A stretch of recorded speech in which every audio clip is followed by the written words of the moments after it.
महिमा डीजे महिमा डीजे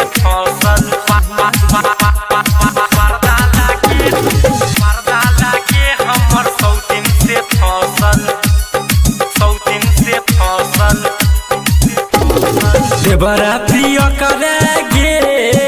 सखी नाली में खसल बड़ा प्रिय करेगे सखी नाली में खसल मर्दा लागे हमर सौतीन से फसल मर्दा लागे हमर सौतीन से फसल जेठ जेठानी गे है घमंडी है असल जेठ जेठानी गे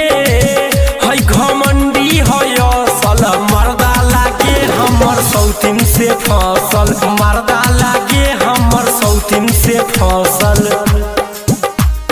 सौतीन से फसल मर्दा लागे महिमा डीजे हमर महिमा डीजे जब सैया झारेला कहीं से ईपी स्टोरी पर लगबे कुमार वाला डीपी साथों में के सखी जब सैया झारेला कहीं से ईपी स्टोरी पर लगबे कुमार वाला डीपी सौख सिंगार से राजा रहैया नसल सौख सिंगार से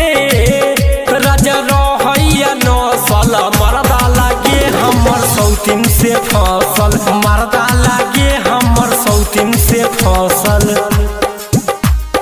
सौतीन से फसल मर्दा लागे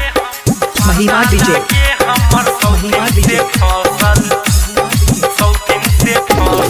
रतिया में से जिया पर रही कानी कानी जुलमा जलंदर नहीं बात हमर मानी की कहियो गे रतिया में से जिया पर रही कानी कानी जुलमा जलंदर नहीं बात हमर मानी राइटर राम से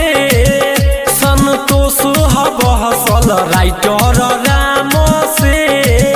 संतोष हबहसल मर्दा लागे हमर सौतीन से फसल मर्दा लागे हमर सौतीन से फसल की कहियो गे रोशने मर्दावा से छो फसल।